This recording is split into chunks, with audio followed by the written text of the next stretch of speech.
Ayun. So, good evening guys. Ngayon po ay Tuesday, June 23, 2026. Ayan. So, finally, nagkaroon ng bounce yung index natin. Ilang araw din, no? 5 days na trading na pabagsak yung market natin. Wala natin kung dead cut bounce yung galawan natin. So, nag-up tayo ng 1.5%. Nag-bounce kasi ng maganda sina ICT, Jollibee, di ba? So, yung mga naglaglagan kahapon, may konting galawan for today's trading, and then medyo gumalaw din yung mga ibang mining stocks natin. Nauna nga si DHI sa mga winners for today. So yung galawan sa US market, laglag sila ngayon.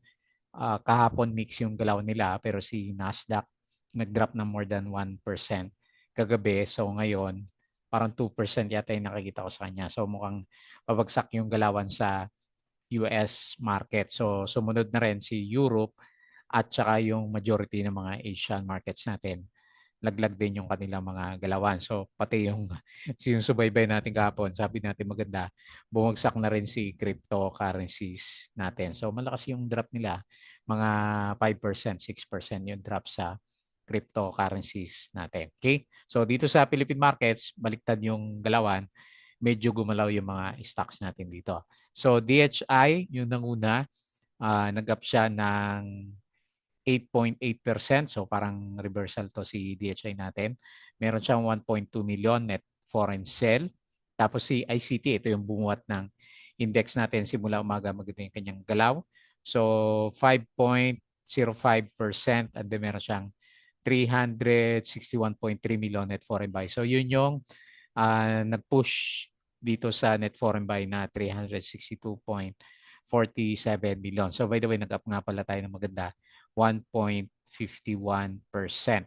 Mega-wide, additional breakout to, di ba? So 4.93%.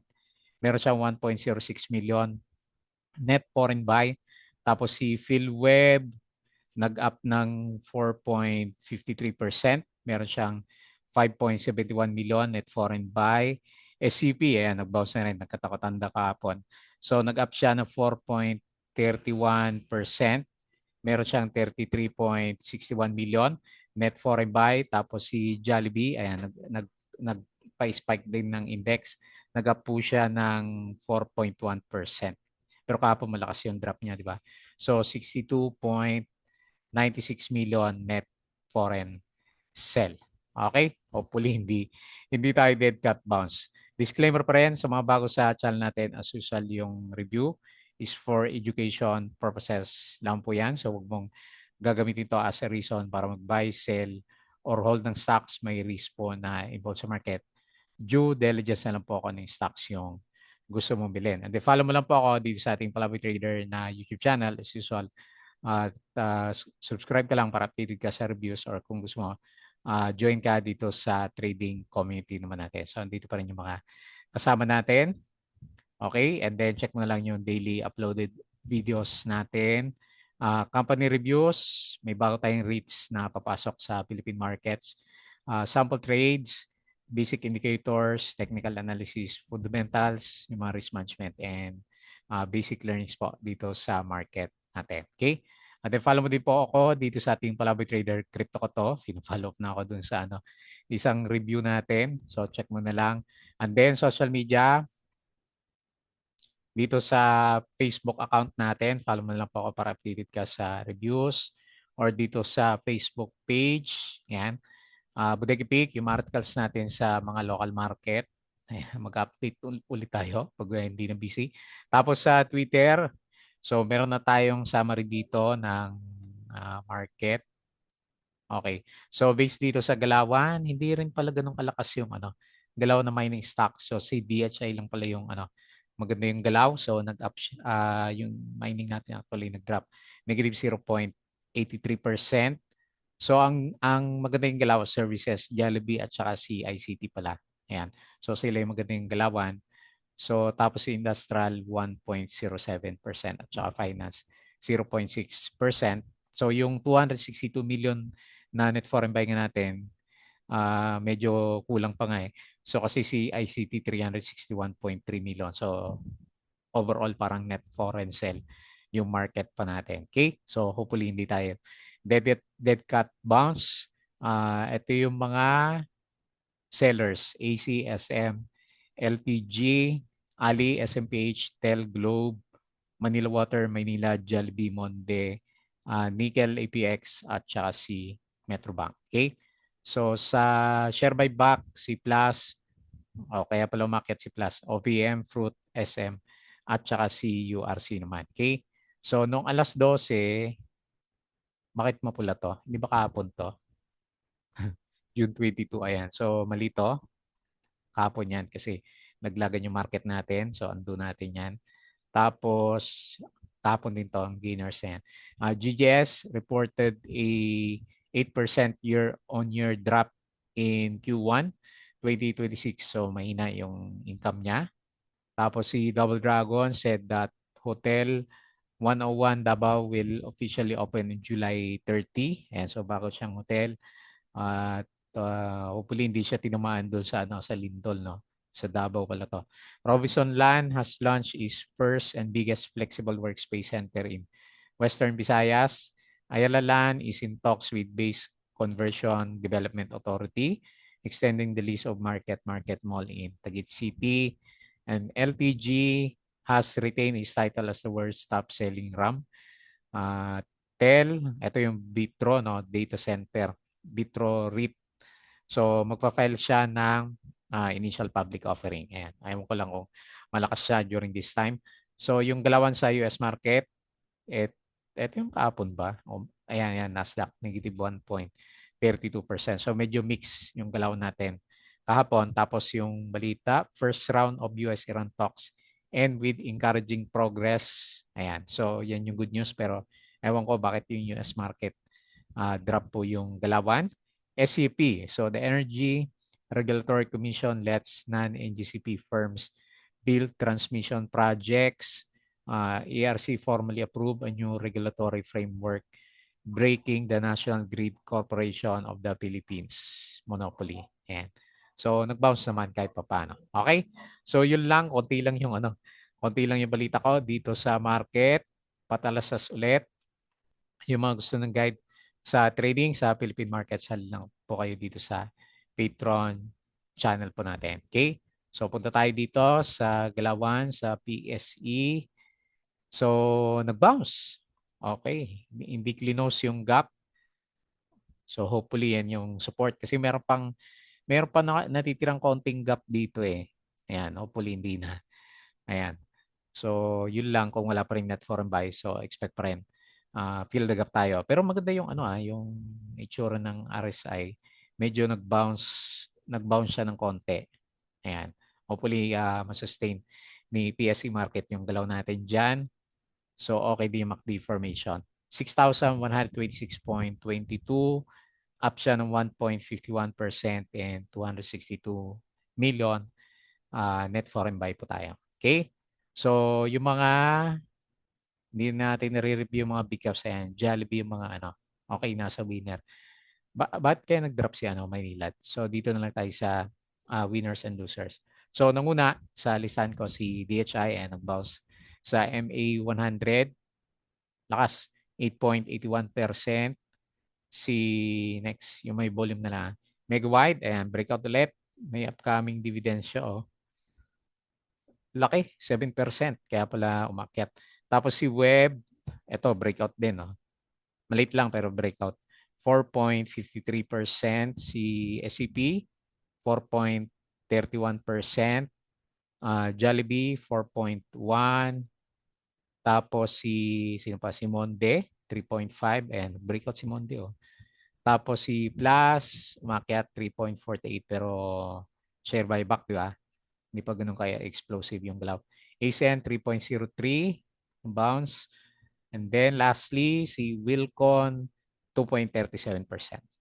Okay? So at least may naggalaw na kahapon. Wala tayong mahanap na gumagalaw. So yung mga bumagsak na may volume na lang, si dito, ayan, kaya pa nagtitrending. Ayan, pabalik na ulit sa 0.5 si dito natin, mahina.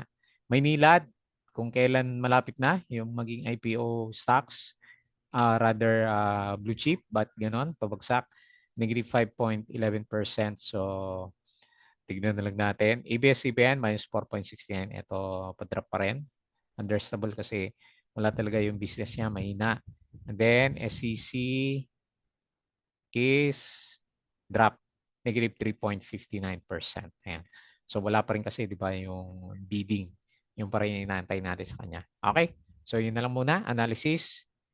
Hopefully, okay yon kahit papano yung bounce natin sa market. Okay. So, punta tayo dito sa global. Ayan, oh. Kaya laglagan din yung cryptos natin. So, based dito sa galawan natin, yung futures, S&P negative. Malakas ngayon ha. Malakas yung drop. Negative 1.4, Dow Jones negative 0.56, tapos Nasdaq negative 2.74%. Okay? So, kahapon mix pero laglag. European stocks, laglag na. And then Asian stocks, ayan, majority pala ng Asians natin is laglag din yung galawan. Mahina. Okay? Tapos sa cryptocurrencies, ganun din. Ayan, yung alaga natin, kabibili lang natin pero laglag. So, Bitcoin, 62K. Wala na talaga ang crypto, no? Hina na. Tapos Ethereum, ayan, no? Minus 6%. 1.6K. BNB, 576. Lalaki na mag-drop. Sol, 69. Si Dodge, 0.08. Ayan, no? 5 or 6%. Grabe yung mga laglagan dito, ano? Okay? Hina. So, wala tayong mapuntahan na. Philippines lang, di ba? Kasi kahit pa paano, gumalaw yung price action natin. Okay, so pag-usapan natin yung ating mga trending stocks. So, unahin po natin si DHI dito sa listahan natin. Kahit pa paano, nag-bounce yung galawan niya, no? Ayan, no? So, nag-bounce tayo. So, MA100 pinaka-support. Maganda dito, magre-retest dito. So, medyo malaki din yung tatakbuhan nitong si DHI natin, no? Ayan, no? More than 20%. Hopefully matuloy. Mag-recover yung price action. So, okay, nag-recover yung RSI nasa 50 and nagre-reverse din yung pinaka-direction ng MACD formation natin. Okay. So, nag-close siya, malakas 7.29, 8 up siya ng 8.81%, pero net foreign sale ng 1.21 million. Okay. Okay, hopefully matuloy yan. Pero yung buong, di ba, yung buong mining stocks may na pa rin. Next, si ICT. Ano ba to? Bumalik ba sa trend? Yon, bumabalik sa trend si ICT. So, sundan mo na lang yung MA20 yung pinaka niya eh. Yung pinaka-support line niya. Ayan, medyo parabolic pa nga yung itsura din niya. Tapos bullish talaga siya, no? Tagal na. Since tingnan mo yung RSI natin since July 2025. So, dahan-dahan pero unti-unting umakyat. Congrats po sa investors. So, nag-close siya ng 905 tapos up siya ng 5.05%. So, ito yung humihila ng ng index natin. So, 361 million net foreign buy. Okay? Next, Megawide. Ito, breakout si Megawide natin. Kahit pa paano, may nagbi-breakout tayo ng stocks. Ayan, breakout siya. Wala na, no? Naka-breakout na. Okay. Tapos, meron siya resistance sa kabila. Okay. Bantay-bantay na lang sa mga resistance area pero may momentum pa naman yung galaw niya. Maganda pa rin naman yung galaw ni Megawide. Ayan. Parabolic nga yung yung galawan niya. Tapos meron siyang upcoming dividends. Ayan. So 7.2%. Congrats sa panahong taghirap ngayon. Magandang may dividends yung stocks natin para kahit paano may mga nare-receive tayo, especially sa mga blue chips po natin. Okay. So nag-close siya 3.83. Ganda rin yung niya, yung MACD pala niya. Diretso yung MACD niya. So nag-close siya and then up siya ng 4.93%, 1.06 million net foreign buy. Okay? Next, si PhilWeb. Ito, breakout na rin pala. Tinalo pa si Plus. No? Okay, so breakout na rin. All-time high na ba tayo dito kaya? No? Ay web. Meron pa sa kabila. Okay. So next, medyo mataas yung next resistance, 15.96. Hopefully, maabot natin yan bago siya bumaliko. So meron siya malaking trading channel which is sasakto naman dito sa 15.96. Yun nga lang, nag-ano na pala siya, nag-overbought na yung stocks natin. So nasa RSI 77 na. Okay? So 13.38, up siya ng 4.53% and then 5.71 million net foreign buy. Next, SGP. So nakahinga na maluwag na yung mga holders natin. Ayan. Hopefully, close the gap niya. Okay, nag-support siya dito. Tignan natin kung bukas i-fill the gap natin. Okay? So, bumalik yung RSI sa 50. Good sign.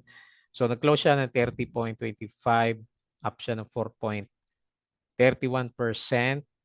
And then, meron siyang 33.61 million net foreign buy. Okay? So, maganda yung galaw. And then, lastly, Jollibee. Yan ba yung reversal mo? Tignan natin. So, meron tayong temporary support dito sa 120. Magkano ba yung isang budget meal?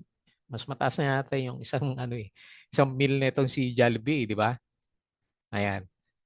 Okay, so bearish pa rin yung RSI level pero at least nag-bounce. Nag-close siya ng 127, up ng 4.19%. And then meron siya 62 million net foreign sell. Okay? So, yun lang muna yung review natin. At least, kahit pa paano, smooth yung galawan ng mga majority na stocks. Hindi lahat. May mga tinatamaan pa rin. Pero at least, nag-bounce.